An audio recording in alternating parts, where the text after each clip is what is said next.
we were successful. And I kept it down beneath the 10-minute period. And I wanted to go back over again. But some of you may even listen and have been following what I've been sharing with you for the past 4 years. Some of you have actually maybe even been around since the beginning of my YouTube ministry here.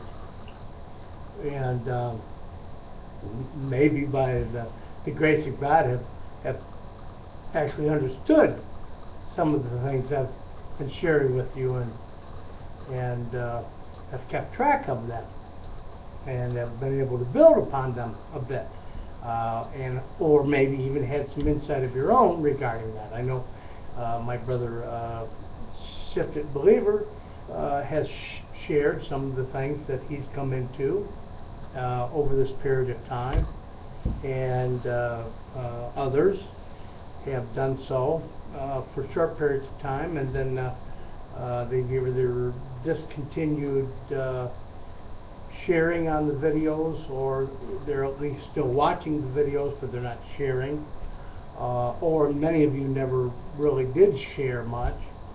A lot of you, I believe, probably have YouTube ministries of your own, some of you anyway, and just as soon not have others know that you're actually watching these videos. I don't know what the case might be. I mean, there's 100 different scenarios of which we find ourselves coming from different directions. But for those of you who have, by the grace of God, entered in or come to understand some things that perhaps you did not understand, and can see how what I've been sharing with you does it line up with the Word of God as the types and shadows of those forthcoming of those things that would come to us: natural Israel, spiritual Israel, the two witnesses, the olive trees, so on and so forth, which I believe are symbolic of the 2 feet, one in the east and one in the west. It's the man-child. It's the gospel, the preparation of the gospel of peace, okay, shot it upon their feet. And that's that ministry at the last hour of the workmen of the 11th hour that comes forth, both from the east and the west. So, that being what it is, Amen, Jesus, being the 2 men, the natural Jew and the spiritual Jew being made one, as the 2 men, the outer man and the inner man, is made one, okay? The law and grace, the 2 sticks, okay? The 2 olive trees, the 2 lampstands. So anyway, I don't want to lose my thought too much. I was making reference to the discernment I had about a dream some time ago I had, and about what I believed was the Mormon Church. And it was kind of a frontier type scene in this dream. This is 20 years ago maybe. And in this dream I saw these men with these kind of wide-rimmed, short, have you ever seen the little Mormon hats like they used to have back in the frontier days? I was just reminded of seeing one of those. We have a statue of one of the Mormons who were a part of the war, Civil War, or whatever it was. Anyway, that's the kind of hats they wore. Had a kind of a low top part, but a broad rim. And I saw these people on there, and they had these coats on, you know, black. And all of a sudden, this one member of them started, okay, telling all these lies to the people. And it so infuriated me in the dream that I just wanted to get to him to stop him from speaking on it. I said, why are you telling these lies to these people? And it really bothered me. So And then just as the dream began to end and I began to wake up from it, the last thing I heard was LSD. And when I woke up and I knew that LSD part in the dream, and I thought to myself, well, what does LSD have to do with that? Because at that time I didn't know, okay, in the dream or at the time of the dream, what I was being shown.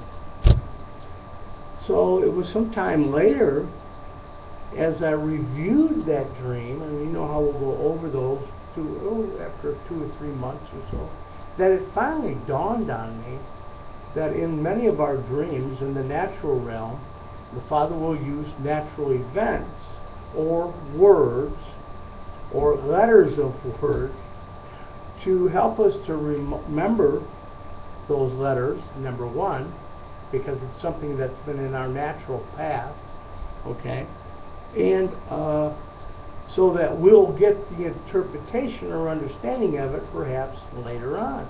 And sure enough, that's what I believe took place.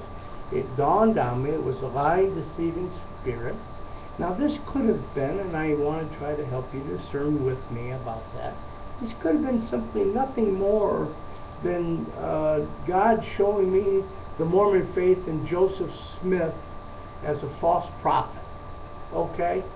That may have been all that was really about.